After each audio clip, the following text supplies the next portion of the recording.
You are looking at Julian's pronunciation guide, where we look at how to pronounce better some of the most mispronounced words in the world, like this other curious word. But how do you say what you're looking for today? Let's learn how to pronounce this letter. If you want to learn more Czech pronunciations, make sure to stay tuned.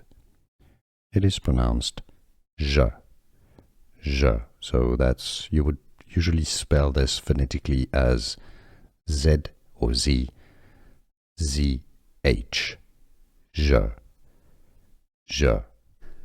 Here are more videos on how to pronounce more confusing words and names too many mispronounced. Like this video if you found it useful. I appreciate your support. I'll see you soon and thanks for watching.